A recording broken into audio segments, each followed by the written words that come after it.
Miamians and visitors all over the world depend upon healthy beaches and clean drinking water from the Biscayne Aquifer. And as the oil and gas industry encroaches upon Florida through expanded drilling in Big Cypress National Preserve, proposed drilling near Miramar, and now drilling off our coast, we must pay attention to how fracking has impacted drinking water and families across the country. Fracked communities in Pennsylvania, Texas, Oklahoma, and more have had to learn the hard way how fracking can detrimentally impact their health. But we have the opportunity to do better in Florida, to take heed and pay attention to the lessons learned across the country and pass the ban fracking bills through the Florida legislature.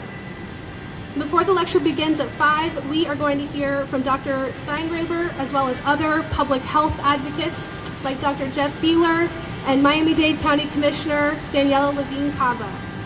So with that, I would like to go ahead and introduce our first speaker, Dr. Sandra Steingraber. Thank you, Michelle, and hi everyone. My name is Sandra Steingraber. I'm a public health biologist on the faculty at Ithaca College and a co-founder of Concerned Health Professionals of New York.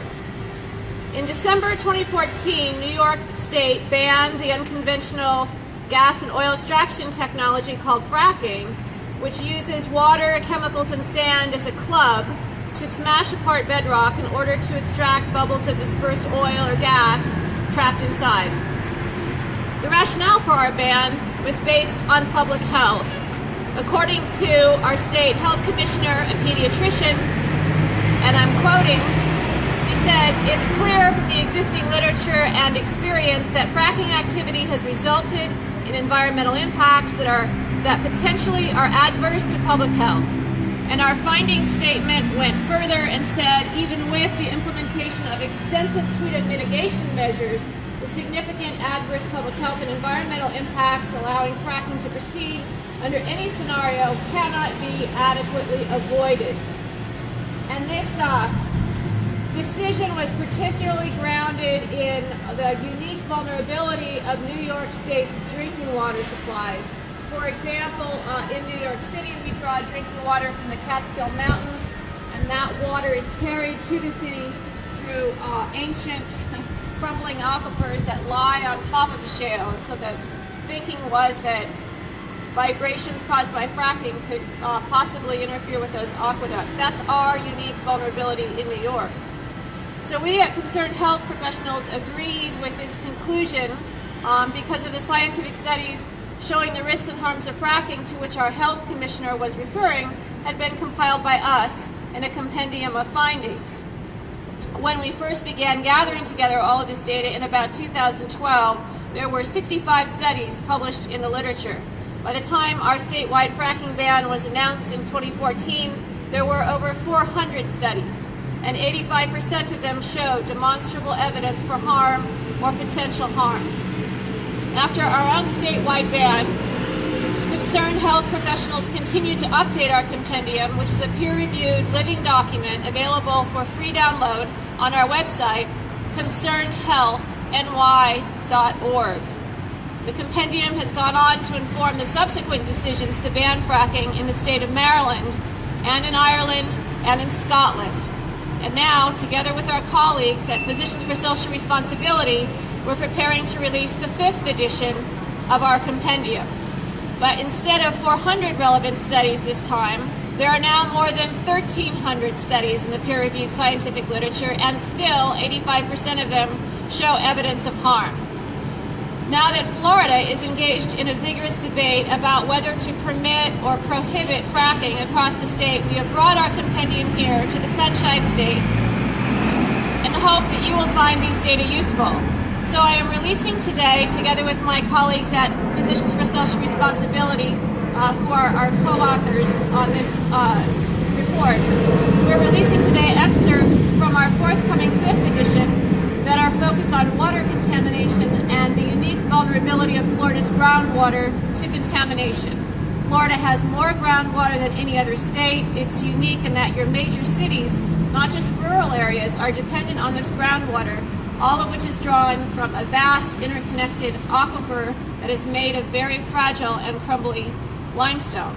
So I'm going to close now with just a couple of quotes from some of these relevant documents. This is the excerpt of the report that we are releasing today.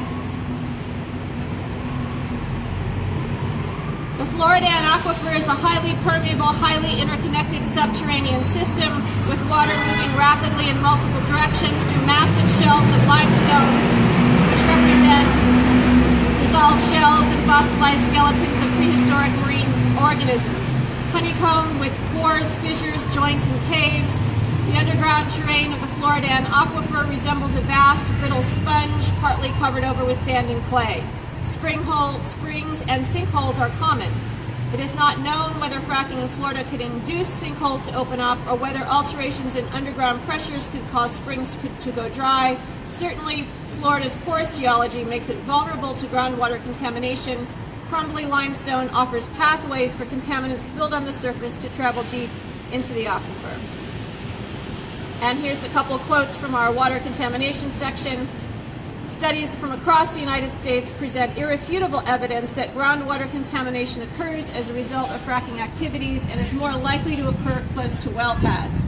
A 2017 study found that spills of fracking fluid and fracking wastewater are common, documenting 6,672 significant spills occurring over a period of 9 years in 4 states alone. Thank you, and I look forward to answering any questions you might have.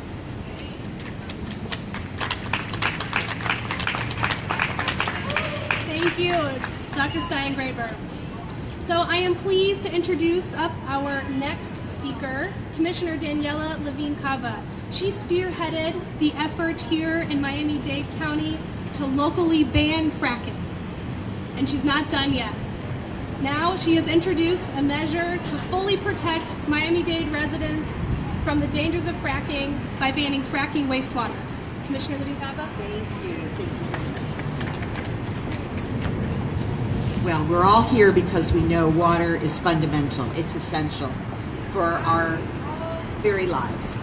Everything about us is dependent upon water. And right here in Miami-Dade County, we have reliance, just as was described, to our water, fresh water from an aquifer, which is very, very vulnerable. 1/3 of all the residents of the state of Florida depend on that aquifer for their drinking water. And we are the ones making sure that that water remains safe for everyone. I think that from the minute I heard about fracking and the evils that it poses to our health, our well-being, and our future, and the excesses of the exploration of fracking, even in our vulnerable state with the limestone substrate, as has been described, I have been passionate to protect us from fracking. I'm delighted that we were able to pass a ban here in Miami-Dade County.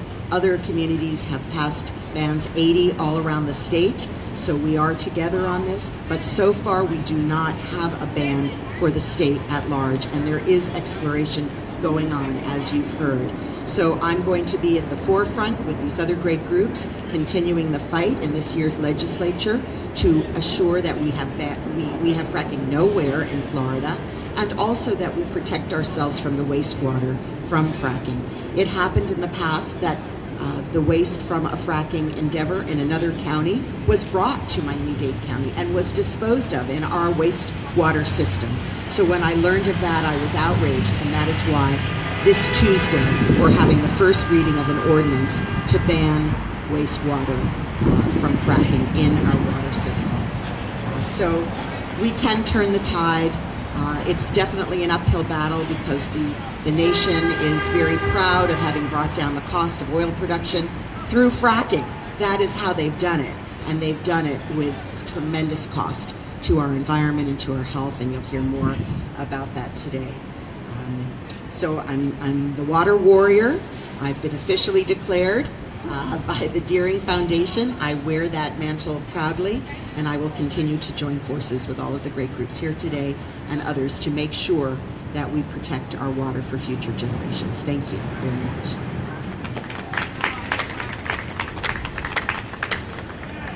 Thank you to our water warrior, Commissioner Levine-Cava. And our final speaker today, Dr. Jeffrey Beeler. with Physicians for Social Responsibility Florida. Dr. Beeler serves as the chair of pediatrics at the Herbert Wertheim College of Medicine at Florida International University and is a physician at Nicholas Children's Hospital. Both his medical degree and his degree in public health are from the University of Oklahoma. And he remains strongly attached to the Sooner State by ownership of a working farm near his family town of Omega. And despite his objections and beyond his control, that farm has been scarred by the fracking industry. Dr. Beeler? First of all, I'd like to thank you for attending this afternoon's event, particularly those members of PSR. I am a board member for Physicians for Social Responsibility, and our other board members are also here. We'd particularly like to thank our elected officials and those that are appointed. Whoops! My speech just blew away.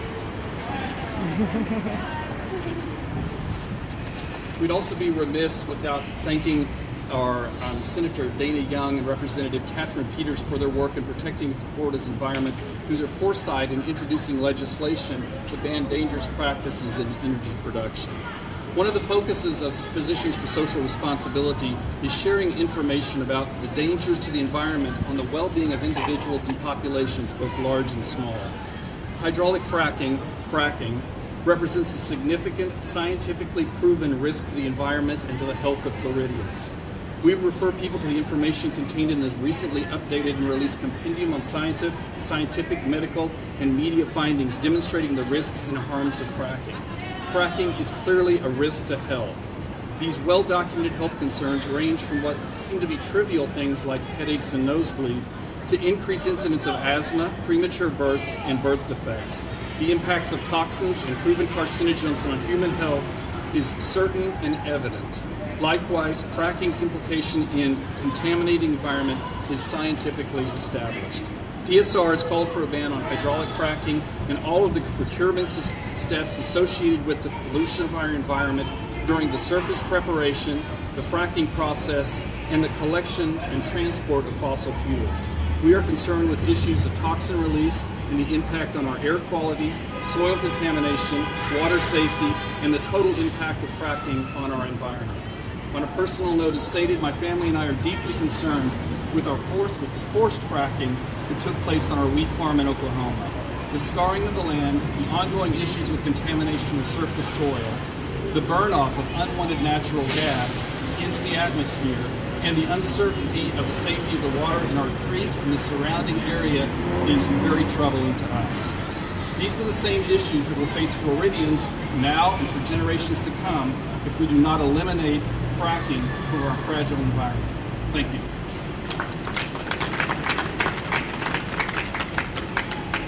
Thank you, Dr. Beeler. At this point, it is very clear that the dangers of fracking have been laid out time and time again. Now we have an expansive body of peer-reviewed studies, reports, and investigative articles that outline the devastation fracking would cause in Florida in particular. It is not worth pandering to big energy in our state. Instead, we stand with Dr. Steingraber, health professionals, and Floridians to implore that our elected officials stand up for public health and the environment and pass the ban on fracking to ensure that this inherently dangerous threat is kept out of our state once and for all. So thank you again for you all being here. So let's go ahead and head over across the street to the lecture. Thank you. What room is it in? Room 8106.